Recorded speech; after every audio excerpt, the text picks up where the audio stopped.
The Downtown Rams podcast is brought to you by Rams on Demand, Seat Giant, Vibe 305, and RWO, Rams World Order. Now enjoy the show. Down the middle to the end zone. Caught by Brandon Cooks. Shoot your arrows. It picks. Nickel Roby Coleman throws. Enzo caught. Touchdown. Tyler Higbee.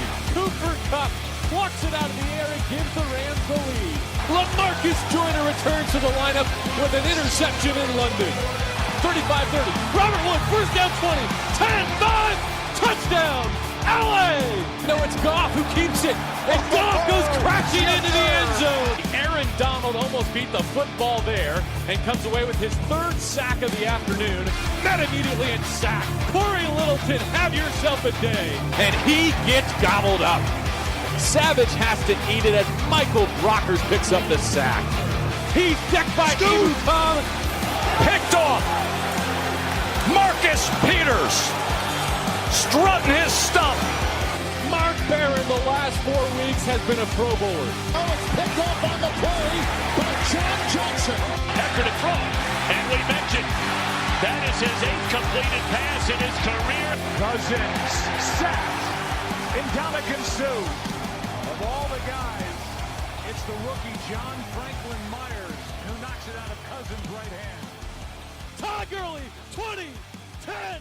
Gurley for MVP! Touchdown LA!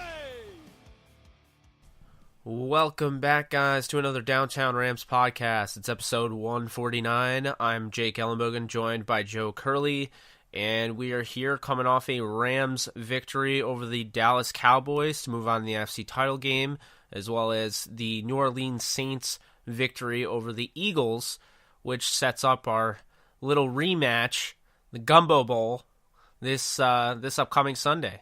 I just want to start this by saying congratulations to all the Rams fans just 2 years ago.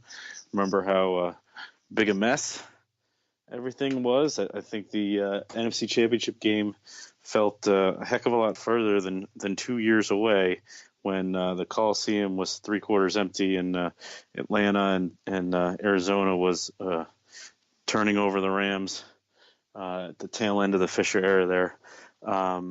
And it's just crazy to think just how quickly this, Coach McVay has put this all together. I wrote my story off of Saturday's game just on Coach McVay and, him getting the job done and winning, an absolutely must-win game on Saturday night. Certainly, with all the hype surrounding his mold, being a candidate in virtually every available market in head coaching vacancies. Certainly there was some pressure there for the Rams to get it done, and they certainly did. And to do it in a way that kept those Cowboys fans quiet was pretty impressive. So, it's just it's kind of funny just how far this team has come in 2 years. I'm sure all you guys are enjoying it.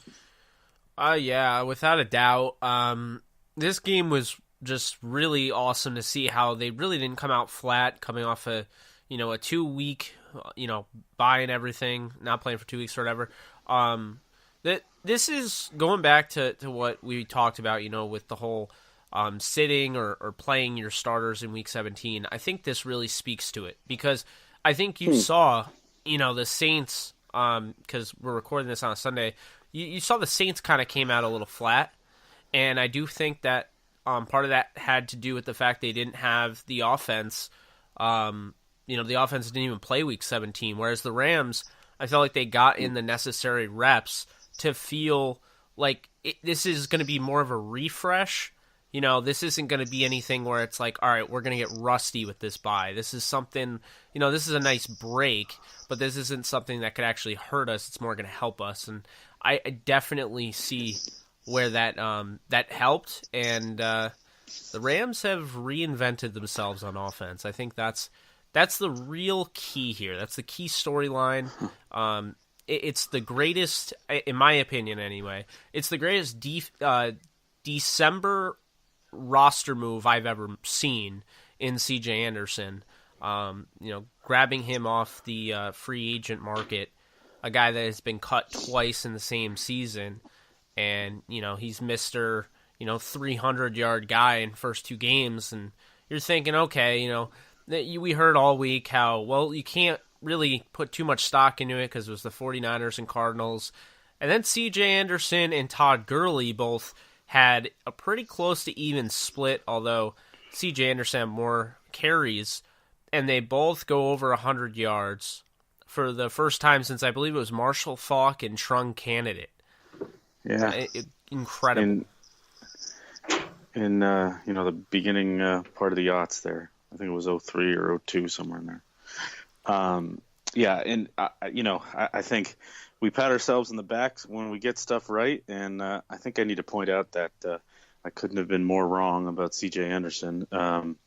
When he was signed and everyone kind of was grabbing him for fantasy football, I went the other way and I grabbed John Kelly, thinking that C.J. Anderson was being brought in because he was familiar with the system and he could pass protect, and I figured John would be the one that would pop running-wise. And then, certainly what he's done has just been incredible, and it'd be interesting to do some research to see if he's the most impactful acquisition in December history in the NFL, certainly since when, to go 3 straight 100-yard games, not just that, but help run the team into an NFC Championship game is just outstanding, and helping a defending offensive player of the year. There was that moment in the first half where you saw Rams fans on Twitter starting to gravitate from Gurley to Anderson, which is just obviously ludicrous, but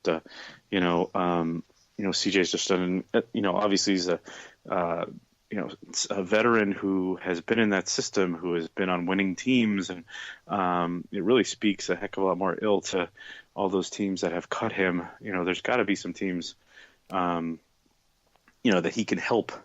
I don't know how, he made it all the way to the number 2 seed in the NFC playoffs. So, just a tremendous job by him. And also, a couple guys in the locker room were talking about how, it's not easy to step right into this offense, and learn it as quickly.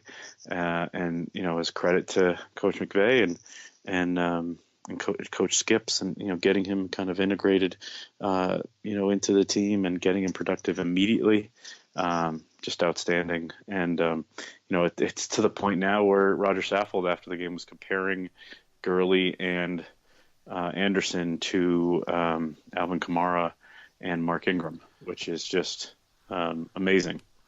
We'll see. We'll see if they continue to do this in the Dome.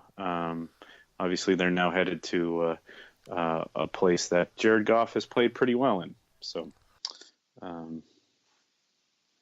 I definitely agree with that, and I agree with Roger. I mean, I think this is the closest thing to a Kamara Ingram, and in some cases, I would say they're better.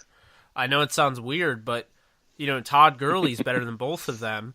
And the way CJ's playing, I always thought that Mark Ingram was a little overrated. I feel like you got to take some juice away from Kamara, and I don't know how much that really complements Kamara. I feel like Kamara can be that bell cow. I think all it's really doing is just keeping him fresh. But I mean, he really could be. So, I think that, watching CJ be able to take, however many carries he had, I believe it was 23. Yeah, it was 23. And Gurley's was 16.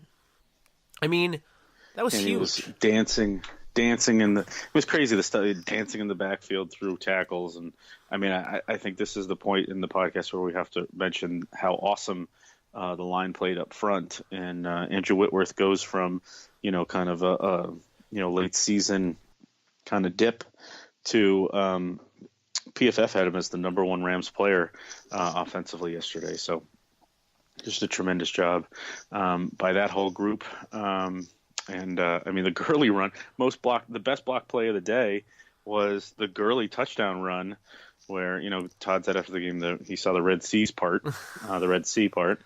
and they just I think both I said before the game that this was a game that's going to be decided up front, and offensive and defensive lines won both their battles and played really well, and that's what they're going to need to keep doing going forward against against a really good New Orleans team. Yeah, and it's funny because at my watch party I have one friend that's a Giants fan. Now he roots for the Rams because the Giants aren't in the playoffs or anything, but he's a Giants fan, and you could tell how jealous he was that Gurley had such a huge hole to run through because he's like, I didn't see Saquon get that all year. Yeah, exactly. So I thought that was funny. Yeah, and they spent a ton of money on that tackle in the offseason. And really, their best offensive lineman was the former Ram, Jamon Brown. Yeah. He changed everything. But, not to get off topic or anything, the offensive line, they really kicked ass. It's that simple. They for lack of a better term, I'd say that. When you really think about this game, and you heard all of the hype coming in about how, DeMarcus Lawrence, can get to the quarterback. He's stealing souls and whatnot. And, you have, big time linebackers and, Jalen Smith and, obviously Jalen Smith looked good. The one I was impressed with live was Jalen Smith. He's fast. But yeah, DeMarcus. He's very fast. Lawrence isn't that big. I was watching Lawrence specifically in pregame, and somebody's going to pay him a lot of money, and I hope it's not my team. Yeah, well, I don't know. Havenstein, I thought Havenstein did a great job. I thought Whitworth did a great job. I thought they looked like they kind of got off that, when we were talking about the offensive line, it was like the problem I had was you see these guys wearing down. Even John Sullivan had a few really nice plays. He got blown up a few times as well. And, he's obviously not my favorite on the offensive line, but even he had a decent game for his standards. But I think really the game balls have to go to Saffold and Blythe on, the offensive line, because those guys were getting to the second level at will. And I think that's really the key, is when you're able to kind of string blocks together like that, and then you become a lead blocker. C.J. Anderson had a convoy. Todd Gurley had a convoy. And, I think they could have put in John Kelly or Justin Davis, and they would have had a convoy. These guys were just, they were kicking ass. It's that simple. And, I think that's really huge because now you saw, what was the big issue with the offensive line. They couldn't protect Jared Goff in the Eagles and, Bears game. And now all of a sudden they've kind of strung together some nice momentum, and it's perfect timing, going into the NFC title game. No, I agree. I like I said, I thought they played really well up front, both offensively and defensively. I mentioned Whitworth getting the big grade from PFF, and Ndamukong Suh, the much maligned Ndamukong Suh in some places in Rams fandom, had himself a game to remember. I think he was his old self. He was who people have paid him to be, and certainly kind of made a large portion of that $16 million. If he goes out and has another game like that on Sunday, I think Rams fans will be ready to call that signing a success, even though they were criticizing him during the year. He was PFF's number one Rams defensive player, and that was one of those things where you could see it in the naked eye. Like he was one of the main reasons why Zeke Elliott didn't get off. They kept him under wraps. Just amazing when you talk about all the narratives. We talk going into this, and it's good because it gives us something to, builds up the game, and it gives us something to talk about during the week as we wait for these games to arrive. And then they arrive, and it's the Cowboys, not the Rams, who can't stop the run. And it's the Chargers were supposed to be the most talented team in that game, and they got boat raced. And what else? And I would say, the Chiefs, they took a lot of flack from even us, with their defense. Yeah. And their defense really really like the Colts. stepped up to the plate. honestly, when we get off this, I'm going to watch that game because I was at the Coliseum, and so I did not get a very good look. I barely saw it as I was kind of walking through the tailgates and interviewing, fans, and getting a good look at the just what was happening, and trying to figure out how many Cowboys fans are there. I didn't see the game, so I'm not going to have much to say on that game, but certainly looking forward to seeing it late night tonight. Yeah, I mean, I'll leave you with this: the Kansas City defense will surprise you. When you watch that game, you'll be like, okay, everything that happened in the regular season, it's kind of like what we were saying, on the podcast, clean slate. That should be the theme. This is your opportunity. If you struggled in the regular season, all of those stats are erased. Yeah, I'm sure. It's kind of what I was saying. What I was saying about the Rams. Remember the Rams D was talking about last week. This is your opportunity. This is your opportunity, Ndamukong Suh, to earn that money, even though you're not getting a check these days. Yeah. Well, he's already made that money. Yeah, I mean, Suh. But now it's your chance to make. Suh did, but we also mentioned Barron, who I thought played. I thought he played well. LaMarcus Joyner did not. I thought Barron was good in coverage. I thought Joyner just. Dude, LaMarcus Joyner was toast. He was. Joyner kept that rough. Game a game. They targeted him. And it was the only reason it wasn't him in the red zone. Well, stuff and I'll say was the Peters only reason too. It wasn't. Because it's unfortunate. As much as I want Marcus Peters mentally to work, I will say this: I don't know if Marcus Peters works. Even if they win the Super Bowl, I would actually be more. I would say this: I wouldn't say it's I wouldn't say it's not possible. But I don't think Peters is getting re-signed. I think that they're going to look. Yeah, one thing we should do later in the week or after it's over is give a percentage that they'll be back. That's a good idea. Yeah. Anyway, sorry to cut you off. Keep going. No worries. When I look at Marcus Peters, I see talent, but I just think this is not his system. Whatever this is, it's not. It's too much for him, and I don't know why, but it is. I mean, when you watch him, with Kansas City, and then you watch him with the Rams. I mean, Kansas City fans were complaining. He wasn't even playing all that bad. I mean, the Rams would take the play that he had that Kansas City fans were complaining about. The Rams fans would take that in a heartbeat. But the problem is the Rams, they brought in Talib. They brought in Peters. They brought in these guys to create turnovers, generate points off of turnovers. And really, Marcus Peters is a guy that hasn't done that. And I mean, he's had a little bit of success. He's had an interception for a touchdown to start off the game, but I think that was the problem because that was fool's gold. You saw when you saw that game, the Raiders game, you saw Marcus Peters and Aqib Talib look like the dominant duo of corners that everyone expected. But then after that, he gets hurt week 3. I don't know how much of the injury had to do with his play. And not having Talib. But, I mean, he had Talib against the Cowboys. And, I mean, the lapse in coverage between him and Joyner, there was not communication there. And that led to the touchdown to Michael Gallup, which was an incredible throw by Dak. I'll have to give them that. And Michael Gallup made a huge catch. Yeah.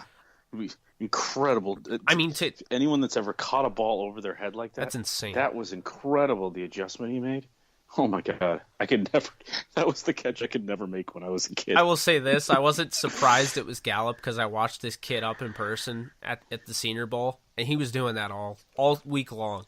Those crazy sideline catches over his. I mean, he's really good, and that's why the Rams did have a hard time containing him. He went over 100 yards. They stopped Pete. I would say they stopped Amari Cooper because yes, he had the touchdown, but after that, I mean, most of his yards were on that one play. Yeah, that's all he did. And they took away Elliott and Cooper and forced the Cowboys to go a little bit to Jarwin, to go to Gallup, and I think Gallup showed out. I think he played, and he obviously he beat Joyner a couple times, and Joyner got beat 3-4 times significantly. I mean, Gallup's a future Pro Bowl receiver, I think. The Cowboys have a stud in him. So, that wasn't a surprise for me. And then I really liked what the Cowboys did trying to get Elliott the ball because they know that the Rams sold out. They were going to make sure Ezekiel Elliott wasn't going to be able to run the football. And so then the Cowboys decided to use him in the passing game. And it didn't work because you had great coverage by Samson Ebukam that got overlooked. You had phenomenal coverage by Corey Littleton, who made a few monster plays that really dictated drives. And obviously the 4th and 1 stop. I mean, that was, if you want to talk about a team playing for everything, if when people say, well, that team, they're playing with no heart. When I watched the Chargers-Patriots game, I saw a team that just quit. Straight up. I mean, they were completely checked out of that game by the half. And, the Desmond King fumble and all that, fine, whatever. But you can't quit in a playoff game when you're on the road. I mean, it's never over. I mean, we've seen Andrew Luck come back from 20 down. It can happen. And what I saw with the Rams is even though the Cowboys were knocking on the door, even though this game should have been a 15-point game as opposed to them, being a one-possession game. I mean, the Rams dominated the game, I felt, and the Cowboys kept coming at them. And that 4th and 1 play was the epitome of what this defense can be. All they needed was 1 yard. And guess what? Jason Garrett kept going for it on 4th down, and they kept making it. But when it was finally like do or die time, 4th and 1, the Rams stood them up. And it was a huge momentum shifting play. And then really, this game shouldn't have been close, but the problem is, and we can praise this team all we want, but there's still an issue. It's the lack of red zone touchdowns. To kick a 20-yard field goal means the defense won that drive. If you went down and you went 80 yards and you're kicking a 20-yard field goal, the defense won that drive. They beat you. And to me, this game could have been done early on had they, made those plays. And I think, some of that's on Jared Goff. I think some of that's on, the play calling. That's one of the biggest concerns for me is I feel like, against New Orleans on the road, I don't think you can do that this weekend. Yeah, this game, you can't, it's funny. I thought that I got a little worried first couple possessions where they have great drives and they're once again kicking field goals, but, they fixed that. They had the one drive where Amari beats them, but they fixed that. And then they dominated the middle of the game, took a 2-touchdown lead twice. Really had a nice, they had a real, that game was on the cusp of being a blowout. It really should have been. You did not hear from the Cowboys fans basically, after it went to 13-7. It was basically just they were shocked. They thought it was going to be a big road party. I think that some of the things that need to carry over. Certainly I like the fact that the 2-back setup is going to give the Saints some more stuff to work on this week, try to figure out a way to deal with that. And I think you keep the passing game in your back pocket. I think once again, now you're on the fast track. You're in the Superdome. You're on that turf. You're in a place where Jared Goff obviously sees the game well and has played well. So I think that's an advantage. And I think as long as you can, and plus you're in a dome, so you're in a place where maybe Greg Zuerlein can make a 6,400-yard field goal this week rather than that thing just knuckled wide. I thought he nailed it. He had the distance. And he did. And I think it's going to be, again, I think a lot of people are going to look at this and they're going to go with the Saints because, they're so tough to beat in that place. But the Rams played pretty darn well, put themselves in a really bad spot, showed a lot of grit and heart. In that place. They play well in that place. I mean, I think this is, another 50-50 game, and I think they have some really good chance. I think they're going to have to play well in the red zone. Finally gets, going to have, touchdowns rather than field goals. I think they're going to have to make a big defensive play, one big defensive play, to turn the game, and I think they're right there. I mean, the difficult part of that second game tonight was if the Eagles win that game, they were decimated today defensively. And I think you want a shot at the Eagles too, considering they had come out there twice and won, and come out here twice, I should say, and won. Yeah, and they lost Brandon Brooks, and I think that, the fact that Fletcher Cox was in and out of the game, I think really helped the Saints. And with the Rams, they're going to have to deal with Aaron Donald again, and they're going to have to deal with all these guys again. And the one break that they get is that Cooper Kupp isn't there because he caught the touchdown. When he chugged along the sideline and he really went down the field and scored that touchdown. That was huge. That was a momentum changer, and that was really what completed the comeback and made it a tie game with Gerald Everett's 2-point conversion. I just think you don't have Cooper Kupp, and I think that Cooper Kupp is starting to slowly but surely really creep into this offense. They do miss him. And I think that they have reinvented their offense with Cooper Kupp out.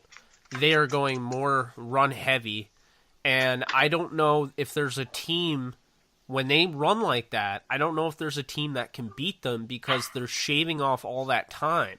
That's the key. When you're looking at playoff football, you want to control the clock. Even though the Eagles lost by a possession, it's like they started off 14-0, and then they were dominated for 3 quarters. At one point, the Saints had a 20-plus play drive. They had 117 yards on one of those plays because of different penalties and whatnot. That was it was 122, I think, is the math I did, because they had 4 penalties. They went 93 yards, and they had 4 penalties, 2 holds. That's insane. And 2 5-yarders. Dude, by the time they get to the second half, like the Eagles' real chance, like I told you offline, Eagles' real chance in that game was up 2 scores, going to try to score a third when they threw the pick. If they go up 3 scores there, that changes everything. Instead, they throw the pick, Saints come right down, get right back into it, make it a 1-score game again, and then they didn't, and then the worm turned. I think once all those guys started dropping like flies defensively for the Eagles, they were just toast. And, they needed a defensive play. They actually ended up getting 1 stop, and then they got a field goal miss to get Foles 2 more shots, and they just didn't have the final play. Obviously, Jeffrey becomes the GOAT, but I think he's played well. Yeah, he only had 3 drops all year, including that one. Killer. So, and I thought he really manned up in the post game, taking all the blame, and so credit. I gained a lot of respect for him today at a really bad moment, but that was a good. The Eagles were a true champion. They were that was a good team, and they had a nice run. They had a nice defense and title defense, and I think it's pretty fair to say that the 4 best teams in football are going to be playing next weekend, and arguably the 4 best coaches. That's the crazy thing, in a league where coaching really matters and everything. It could not be stressed enough in this. And this is the first time, Joe, I don't know if you knew this, you probably did because you're the stats guy, but this is the first time since the merger that the 4 highest scoring teams are still left in the playoffs. I did not know that. I thought that was crazy.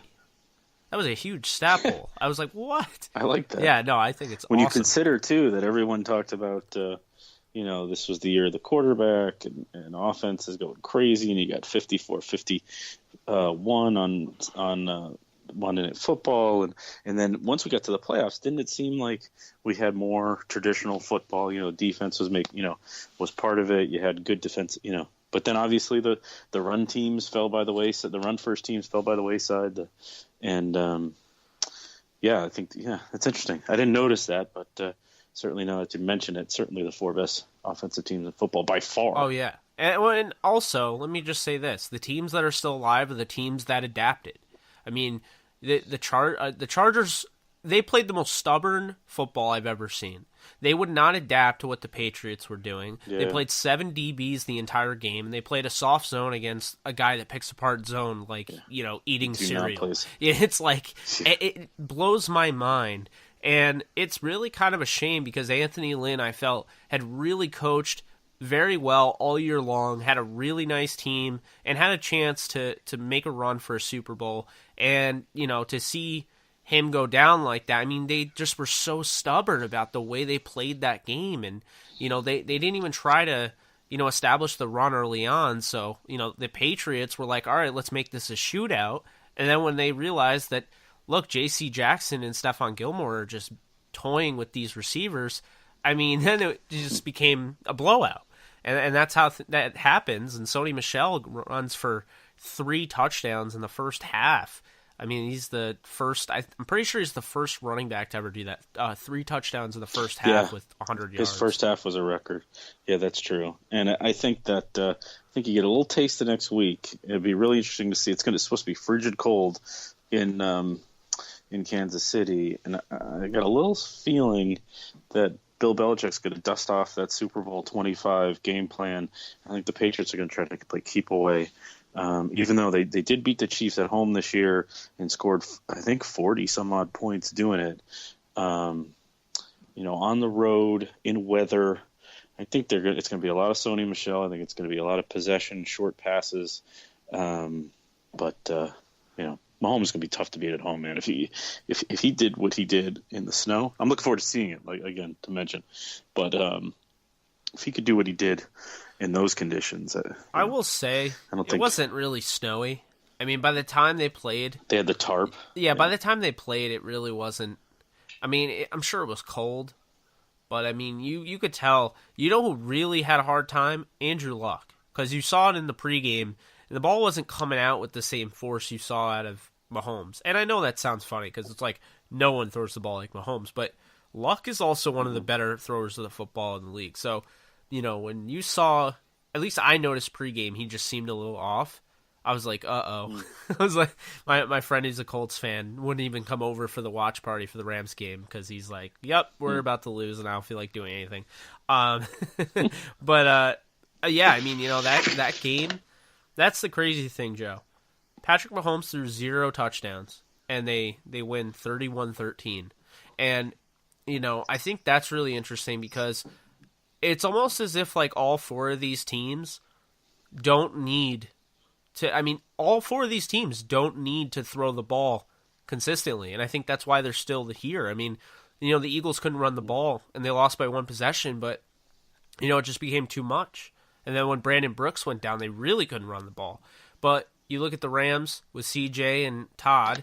You look at the Patriots with, everybody. I mean, you talk about Sony Michel, Burkhead. I think James White is really the unsung hero there because, anytime Brady's under pressure, James White's right there. He's either blocking and he's about ready to release, or he's already in the flat waiting for Brady to dump it off for him.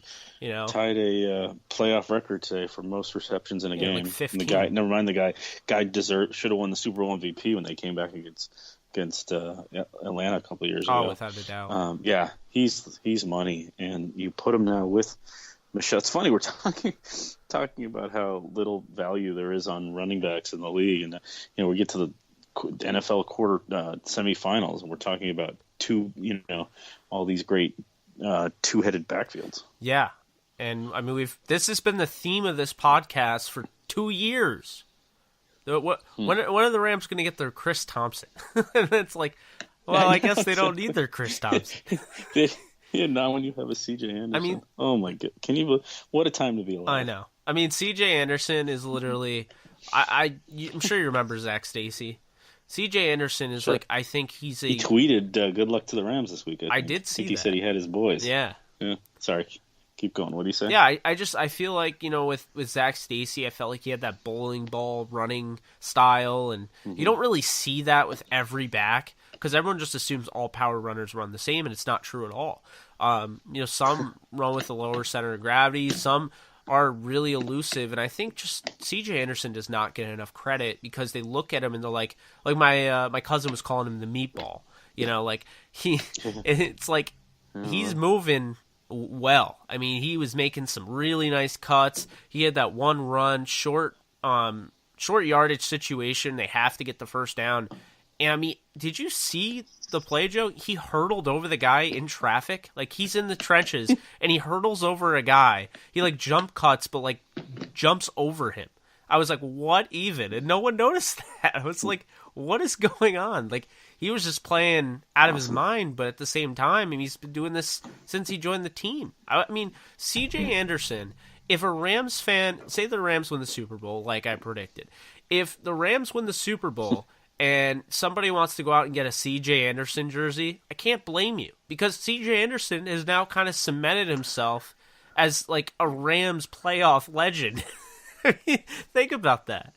Like, he just comes out of nowhere. How about, what did Todd say? Todd said it was a good thing I got injured. Good for him for being a good sport. That's pretty cool. They've both been great about it, because neither, like, you hear Michael Brockers before the game saying it's not about individual stats, it's about one goal, it's about winning the football game. And I know people find, the end of games, the hype and everything, they find that to be tacky or whatever, and I get that. But it's true. And you can tell the Rams don't care about individual stats. I mean, people gave Brandon Cooks issues back when he was with the Saints because he got really pissed in one of the blowout games. He didn't get targeted. And they said that's kind of what led to him getting traded, because he felt like he was being phased out for Mike Thomas.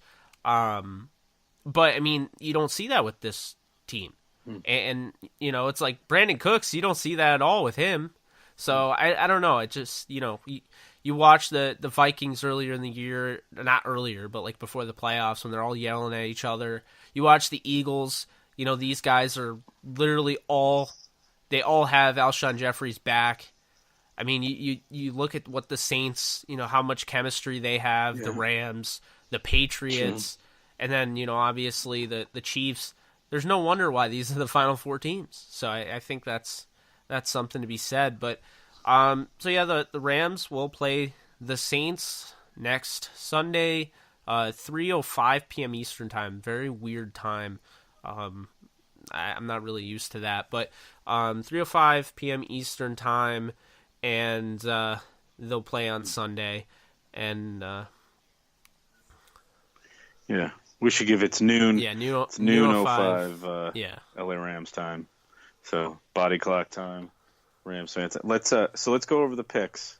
Pretty easy to go over the picks considering we were we were consensus on all four games. But how do we do today or this weekend? Yeah, so the Chiefs and Colts, big thumbs up there. I thought you and I nailed it. The Chiefs were they're not there yet. The Colts, they're just not there yet. They're a fun team. We wanted to pick them, but we couldn't because we knew we're not going to fall in this trap. Yeah. We knew Mahomes. We knew KC, the cheetah, and we knew cheetah can run in snow, baby. Yeah. So good. And I mean, really, we knew that the Colts were just a year ahead of schedule. That's fine. They'll be back next year, and they have $100 million in cap, and they have 3 top 50 picks. So any Colts fans that are listening, you guys are fine. I don't want to hear it. Anyway, moving on. The Rams over the Cowboys. Big thumbs up there. You and I both got that right. We made that pick before we made the picks. Obviously, the prediction part of the show. I think, what was the score that you had? Because I had 31-21. I was right there. I had 31-21. If the Cowboys lend the Rams a point, I nail it perfect. Oh my God, that's insane. That's nice job, and it's exactly what we said. Because we got 2 of these exact reasonings right. The Rams can score 30, the Cowboys can't, and that's what it's going to come down to. The Cowboys are going to be in the 20s, Rams are going to be in the 30s, and it happened. Perfect. Exactly. Next and then one. Today we can skip over super quick. So the Chargers, big thumbs down there with the Patriots. I mean, that game was competitive for the first 2 minutes. Kickoff. I think the kickoff was competitive. That was the kickoff's always competitive, but I mean, so many miscues by the Chargers, not making second half adjustments when you're down by 28 or whatever. Defensively, it just you nailed it. It's brutal. And then the Eagles over the Saints, we had big thumbs, not a huge thumbs down, kind of a small thumbs down, but we were on the right track. Because, I mean, when you really look at it, everything that we said, the Saints really kept this game close. I thought the Saints could have pulled away. In the Eagles, despite all these injuries, they lose Michael Bennett, for a series. They lose, Fletcher Cox. They lose Rasul Douglas. They lose, Avonte Maddox. Brandon Brooks on the offensive side goes down. They had all these injuries, and yet they were a touchdown away and an extra point from winning the game. Dude, if any one of three things doesn't happen, our pick is right there. If Foles doesn't throw to pick the Lattimore in the first half, I hated that throw because that was not needed. If the D doesn't get beat up, that was the game. The D getting beat up, well, all those guys leaving injured, that they just crumbled. And if the ball gets caught on that last competitive play, I think any of those things happen. I think the Eagles win the game, and Foles is still going, and the Rams are hosted next week. But c'est la vie. That was a really good game, really competitive game. And like I said, credit to the Eagles for being a legit Super Bowl champion and defending their title with pride, and coming back and almost beating the Saints, which blew their doors off about 6 weeks ago. I think we're still. That was breaking even. Pretty good weekend for picks. It's okay when you're breaking even. You're having fun. You're not losing. So that's good. So listen, we'll go win. We'll go pick them both next week. Yeah, we will. And we'll do that in the preview podcast. We won't do that in this one. Quick header here. 19, 17, 15, and 13. Those are the times of possessions. 19 more minutes, 17 more minutes, 15, and 13 more minutes for all the winners of the games. Wow. Win the time of possession battle in the playoffs, and you will likely win the game. That's kind of the thing that needs to be drilled in many of these teams' minds. So I will also say this. I think the Rams are in a better spot playing on the road to go to the Super Bowl, because if you want to win the Super Bowl, the last thing you want to do is play where it's comfortable and then play a neutral site. They get a taste of the Superdome, and if they win, now they've already played, on the road. That was their last game. They win, and now they're playing in Atlanta. So, I think that's probably the best course of action. I trust them more, and I'm really starting to feel like my panic button bowl prediction, Rams-Patriots, is starting to come to fruition. All right, we'll say that for later in the week. I don't know who I'm going to pick any of these games, but let's do some studying up. Good job. Congratulations on your Rams. Congratulations to all Rams fans across the Ramily for being in the Final Four. It doesn't happen every year, as Todd Gurley said, unless you're a Patriot fan. So congratulations. He literally did say that in the post game. He goes, you don't have a good year in this league. It's really tough to be good in this league. You don't have a good year every year in this league unless you're the Patriots. And everybody laughed.